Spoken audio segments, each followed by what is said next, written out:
Praise the lord. హల్లెలూయా.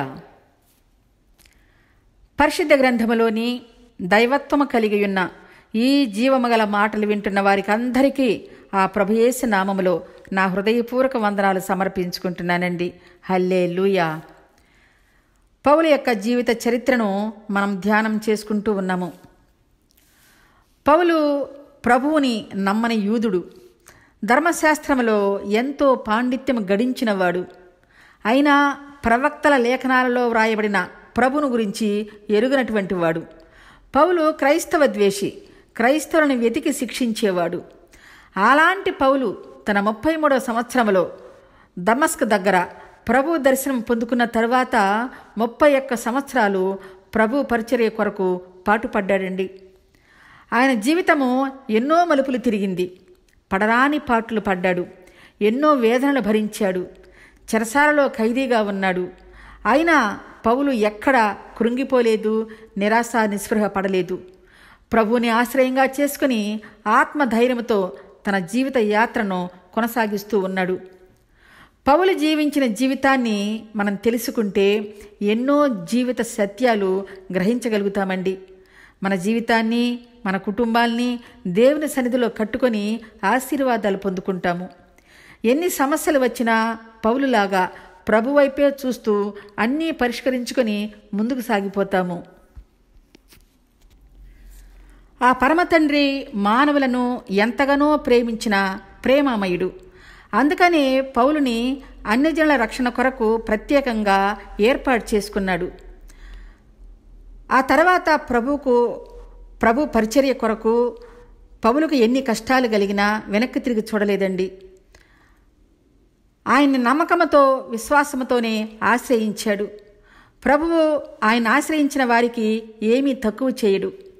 ఆ ప్రభువుని వెంబడించిన తరువాత మన జీవితాల్లో ఈ లోకరీత్యా ఏమైనా ఒడిదుడుకులు సంభవించినా అది కొంతవరకే. మానవుని జీవితం అంటేనే కష్టాలు, సుఖాలు, బాధలు, సమస్యలతో సమ్మేళనమై ఉంటుంది. మానవుని జీవితంలో ఇవి లేకుండా ఎవరూ ఉండరండి. ఒకవేళ ఉంటే వారికన్నా దురదృష్టవంతులు ఇంక ఎవరూ ఉండరు. ఎందుకంటే జీవితం విలువ వారికేమీ తెలియదు కనుక. అట్టివారు దేవుని ఎరుగనివారు, వెతకనివారు, వారి మరణానంతరము అసలు ఏం జరుగుతుందో తెలియనివారు, వారి జీవాత్మలను కాపాడుకోలేనివారు. ఇలాంటి వారు దేవునితో సహవాసం పోగొట్టుకుని పరలోకానికి బదులుగా పాతాళమునకు దిగిపోయేవారుగా ఉంటారు. కాబట్టి మనకు ఎలాంటి బాధలు కలిగినా పౌలులాగా ప్రభు వైపు చూడాలి కానీ ఈ లోకం వైపు చూడకూడదు. ప్రభువుని తెలుసుకుని విడనాడిన వారికి పాతాళమే గతి అని వాక్యం ఖచ్చితంగా చెప్తుంది. దేవుడు నిర్మించిన మానవ యొక్క శారీరక నిర్మాణంలో అన్నింటితో పాటు నాలుకకు కూడా ఒక ప్రత్యేకత కలిగి ఉంటుంది. దానికి అన్ని రుచులు తెలుసుకోగల గ్రహింపు సామర్థ్యం ఆ భగవంతుడు ఆ చిన్న నాలుకకు కలుగు చేశాడండి. ఆ నాలుక తెలియపరిచే రుచిని బట్టి మనం తినే ఏ పదార్థమైనా ఆస్వాదిస్తూ భోంచేస్తాము. అదే గనక కారంగా ఉంటే మనకు తెలియకుండానే కళ్ళ వెంట నీళ్లు వచ్చి కాసేపు తల్లడిల్లిపోతాము. కారం, చేదు, పులుపు, ఉప్పు లాంటివి మన నాలుక తెలియపరిచే విధానం బట్టి మనం గ్రహించుకుంటాము. మనం తినే ఆహారంలో మార్పులు చేర్పులు చేసుకుని మన శరీరమునకు సరిపడే మంచి ఆహారమును సమకూర్చుకుంటాము. అలాగే మన జీవితాల్లో కూడా ప్రతి మానవులకు ఎన్నో సమస్యలు బ్రతినంత కాలము వస్తాయండి. ఆ సమస్యలు వస్తేనే మనం దేవుడిని వెతుకుతాము. ఆ ప్రభు చూపించే ప్రేమ, దయ, జాలి, కరుణ పొందుకుంటాము. ఆయన చూపించే క్షమాపణకు ఆకర్షితులమై ఆయనతో స్నేహం చేస్తాము. మన బ్రతుకుల్ని సరిచేసుకుంటాము. మన మరణానంతరము పునరుత్థానము కలిగి ప్రభువుతో పరలోకములో ఉంటాము. మానవులకు మరణము తప్పదు కనుక అది ఎప్పుడు సంభవిస్తుందో ఎవ్వరికీ తెలీదు. అది ఒక పరమాత్ముడికే తెలుసు. మరణానికి కాలముతో, వయసుతో నిమిత్తం లేదండి. పెద్ద చిన్న అనే భేదము అసలే లేదు కనుక మానవులంతా ఈ భూమి మీద జీవించి ఉండగానే సమయాన్ని సద్వినియోగపరుచుకోవాలి. బాల్య దినములయందే సృష్టికర్తను జ్ఞాపకం చేసుకొని పరిశుద్ధ గ్రంథము నిత్యము కొద్దిసేపు చదువుకొని దేవుని యందు భయభక్తులు కలిగి నీతి నియమాలతో జీవించిన వారికి మరణ భయం లేదు.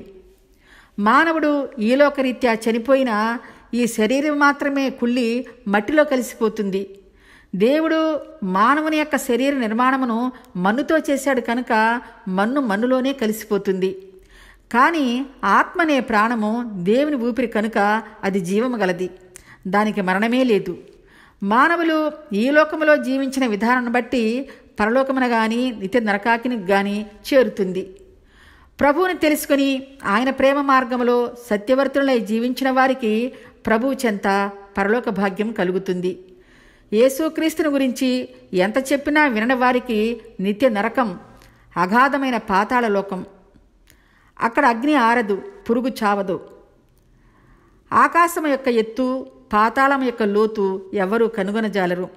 ఆహాకారాలతో నిత్య నరకాగ్నితో యుగయుగాలు కాలుతూ ఆ పాతాళ లోకములో ఉంటారు దేవునికి విరోధముగా ఉన్నవారు. అక్కడ అంతమనేది లేదు. దేవుడు తన స్వరూపములో ఎంతో ప్రేమతో తాను నిర్మించుకున్న మానవులు దేవుని మాటలు వినకుండా పాపములో పడి పాతాళమునకు పోతున్నారని పశ్చాత్తాపం పొందాడు. నేను నిర్మించుకున్న మానవులు పాతాళమునకు వెళ్లకుండా నా దగ్గరకు రావాలి అని ఆ పరమతండ్రి యేసుక్రీస్తును నరావతారిగా ఈ లోకమునకు పంపించాడు. ఆ ప్రభువు సమస్త మానవుల పాప విమోచన కొరకు ఒక్కసారే సిలువలో బలిగావింపబడి అందరికీ తన రక్తము ద్వారా పరలోకములో ఉన్న తండ్రి దగ్గరకు దారి చూపించాడు. సమస్త మానవాళికి కూడా ఆయన చిందించిన రక్తము ద్వారానే పరలోక భాగ్యం కలుగుతుంది అని దేవుడే చెప్పాడు. కాబట్టి మానవులను ఇంతగా ప్రేమించి అంతటి త్యాగం చేసి పాతాళమును తప్పించి పరలోకము చేర్చిన లోకరక్షకుడైన ఆ ప్రభువుని హృదయములో విశ్వసించి నోటితో ఒప్పుకొని ఆయనతో కలిసి నిత్యజీవములోకి ప్రవేశించండి, ఆయన మన లోకరక్షకుడు, మృత్యుంజయుడు, ఆయన దేవుని కుమారుడు అని ప్రభువును గురించి ఆయన చెప్పిన సువార్తను గురించి పౌలు బోధిస్తుంటే యూదులు ఆ పౌలును చంపివేయాలని కుట్ర పన్నారండి. నా సువార్త నిమిత్తము తోడేళ్ల మధ్యకు మిమ్మల్ని పంపిస్తున్నాను, అయినా భయపడకండి. నా సువార్త నిమిత్తం ఈ లోకరీత్యా మీకు మరణం సంభవించినా భయపడకండి, పరలోకములో నాతో నిత్యజీవము కలిగి ఉంటారు అని ప్రభువు బోధించిన విధంగా పౌలు కైసరులో ఖైదీగా ఉండి శత్రువుల మధ్య కూడా ప్రభువును గురించి తెలియపరుస్తూ ఉన్నాడు. తన జీవితమే ప్రభువునందు ఒక సాక్ష్యంగా మలుచుకుని చెప్తూ ఉన్నాడండి. పౌలుకి కష్టము కలిగిన ఆ సమయంలో ప్రభువు పౌలుకు దర్శనం అనుగ్రహించి ధైర్యం కలుగజేస్తూ ఉన్నాడు. పరిశుద్ధ గ్రంథము నుండి అపొస్తల గ్రంథములో 25వ అధ్యాయంలో వ్రాయబడిన పౌలును గురించి వ్రాసిన మాటలను మనం ధ్యానం చేసుకుందామండి. పౌలు యెరూషలేము నుండి బందీగా కైసరేకు వెళ్ళాడు. కైసరేకు గవర్నర్గా ఉన్న ఫిలెక్స్ అధీనంలోనే పౌలు ఖైదీగా ఉన్నాడు. ఫిలెక్సు ఖైదీ అయిన పౌలుతో 2 సంవత్సరాల పరిచయం కలిగి ఉన్న పౌలు చెప్పిన ప్రభువు సువార్త విన్నాడు. అయినా ఫిలెక్సు పౌలునందు న్యాయ విచారణ జరపకుండా యూదావారితో ఫిలెక్స్ మంచివాడు అని అనిపించుకోవాలని పౌలుని ఖైదీగానే ఉంచి రోమా దేశము వెళ్ళాడు.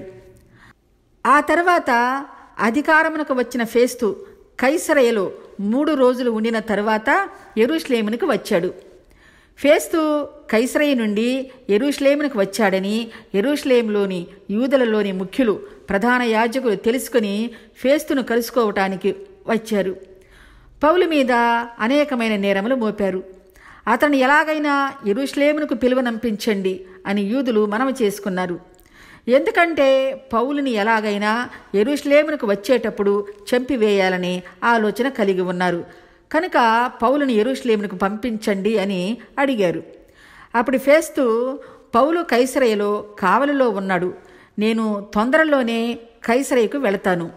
పౌలు మీద నేరములు చెప్పేవారు ఎవరైనా ఉంటే మీలో సమర్థవంతులైన వారు నాతో కైసరయకు రండి.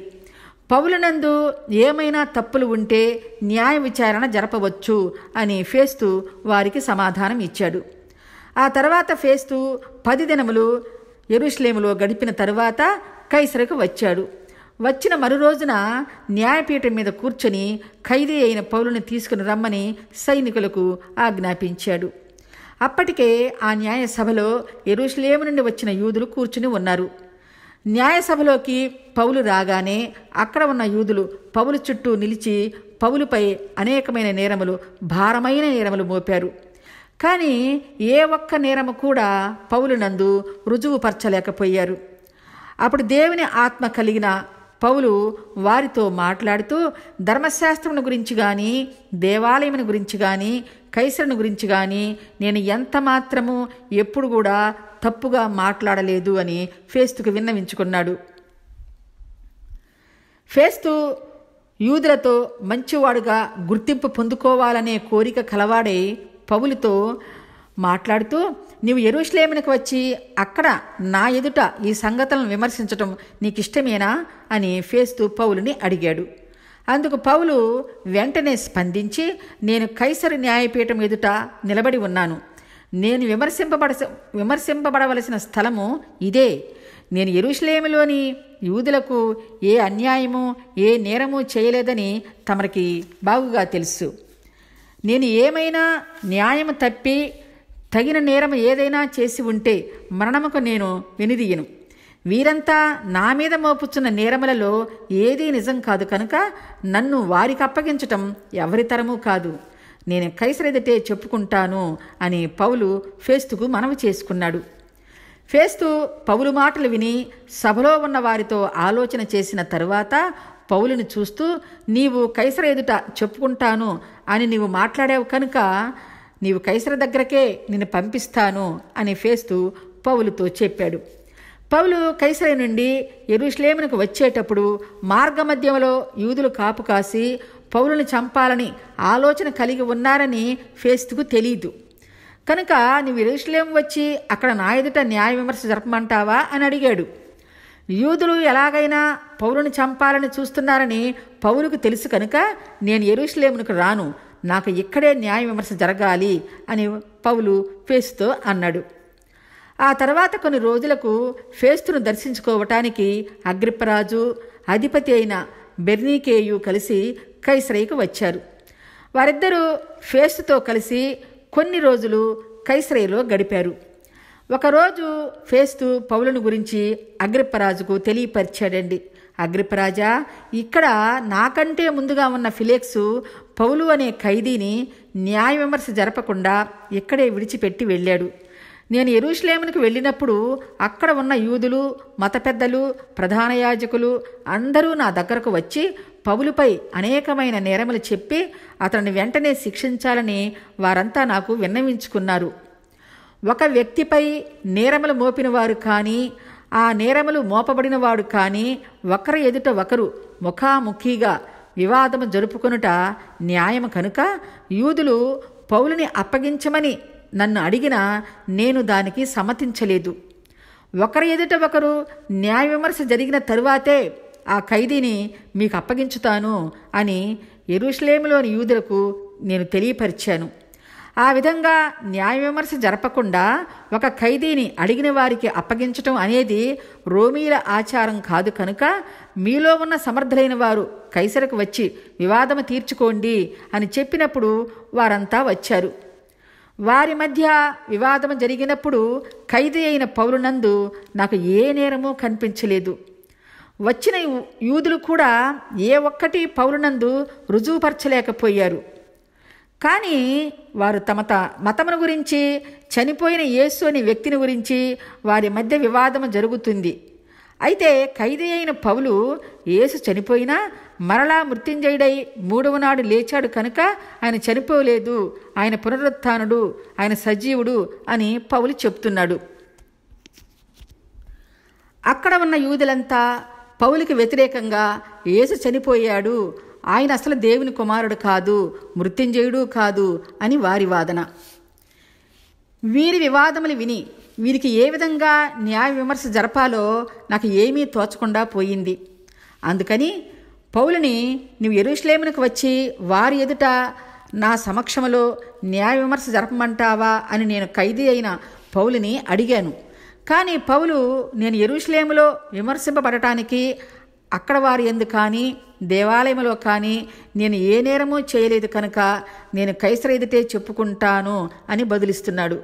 అందుకుగాను ఈ పౌలును కైసర చక్రవర్తి దగ్గరకు పంపించే వరకు నా వశములోనే ఉంచమని ఆజ్ఞాపించాను అని రోమా గవర్నర్ అయిన ఫేస్తు బెర్నీకేయకు రాజైన అగ్రిప్పరాజుకు పౌలును గురించి వివరంగా తెలియపరిచాడండి. అప్పుడు అగ్రిప్పరాజు ఖైదీ అయిన పౌలు చెప్పే మాటలు నాకు కూడా వినాలని ఉంది అని అగ్రిప్పరాజు ఫేస్తును అడిగినప్పుడు రేపు విందువు గాని అని సమాధానం ఇచ్చాడు. ఫేస్తు చెప్పిన విధంగా మరు రోజున అగ్రిప్పరాజు బెర్నీకేయు మిక్కిలి ఆడంబరములతో సభలోనికి ప్రవేశించారు. వారితో పాటు సహస్రాధిపతులతో కైసరయ పట్టణంలోని ప్రముఖులతో అధికార మందిరం అంతా నింపబడింది. ఫేస్తు పౌలుని తీసుకుని రమ్మని ఆజ్ఞాపించాడు. పౌలు వచ్చి వారి మధ్యలో నిలిచాడు. అప్పుడు ఫేస్తు అగ్రిప్పరాజుతో అక్కడ ఉన్న మనుషులతో పౌలును గురించి కొన్ని విషయాలు తెలియపరిచాడు. మీరు చూస్తున్న ఈ పౌలును యెరూషలేములోని యూదులు, ఇక్కడ ఉన్న యూదులు అందరూ కలిసి ఈ పౌలుపై నేరములు చెప్తూ, వీడు మాకు పీడ వంటివాడు, వీడు బ్రతకటానికి తగనివాడు, వీడు మరణించాలి అని యూదులంతా కేకలు వేస్తూ నాతో మనవి చేసుకుంటున్నారు.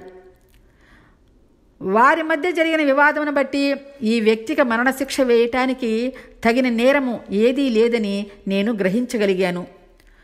పౌలు నేను చక్రవర్తి ఎదుట న్యాయ విమర్శ జరుపుకుంటాను అని అడిగాడు కనుక పౌలు కోరిక ప్రకారం చక్రవర్తి దగ్గరకు పంపటానికి నిశ్చయించుకున్నాను. ఈ పౌలుని చక్రవర్తి దగ్గరకు పంపటానికి ఈ వ్యక్తిపై ఏ నేరము వ్రాసి పంపించాలో నాకు తోచకుండా ఉంది. ఏమైనా వ్రాసి పంపించాలన్నా నాకేమీ కనబడటం లేదు. అందుకని అగ్రిప్పరాజు ఎదుట, అధికారుల ఎదుట, సహస్రాధిపతుల ఎదుట ఈ సమావేశం ఏర్పాటు చేశాను. ఒక ఖైదీని చక్రవర్తి దగ్గరకు పంపినప్పుడు ఆ ఖైదీని గురించి, వానిపై మోపబడిన నేరములు కానీ ఫిర్యాదులు కానీ చక్రవర్తికి తెలియపరచాలి. ఖైదీని గురించి ఏమీ వివరించకుండా, ఏమీ తెలియపరచకుండా ఏ ఖైదీనైనా చక్రవర్తి దగ్గరకు పంపటం యుక్తం కాదు కనుక ఈ సమావేశం ఏర్పాటు చేశాను అని ఫేస్తు అక్కడ ఉన్న వారికి అందరి ఎదుట మాట్లాడి తన మాటలను ముగించాడు. ఆ తర్వాత అక్కడ ఉన్న పౌలుకు అగ్రిప్పరాజు ఎదుట మాట్లాడటానికి అనుమతి కలిగించాడు. కైసరయలో ఫేస్తు అధీనములో ఖైదీగా ఉన్న పౌలు అగ్రిప్పరాజు ఎదుట చెప్పుకున్న పరమప్రభువు కలిగించిన దర్శనమును గురించి, ఆ తరువాత జరిగిన కార్యముల గురించి మరలా మనం ధ్యానం చేసుకుందామండి. ఆ పరమ తండ్రి ఈ జీవము గల మాటలను విని వారందరినీ నిండారా మెండుగా ఆశీర్వదించాలని ప్రభుయేసు నామములో అడిగి వేడుకుంటున్నాను. హల్లెలూయా. పరిశుద్ధుడైన పౌలుకు దైవకుమారుడైన ఆ యేసయ్య చూపించే ప్రేమను బట్టి ఆ ప్రభువుని స్తుతి స్తోత్రములతో ఆరాధించుదామండి. హల్లెలూయా. ఆమేన్. సర్వశరీరులు గడ్డెను పోలి ఉన్నారు. 1 పేతురు 1:24 అందుకనే యేసునే ప్రేమించాలి, ఆరాధించాలి.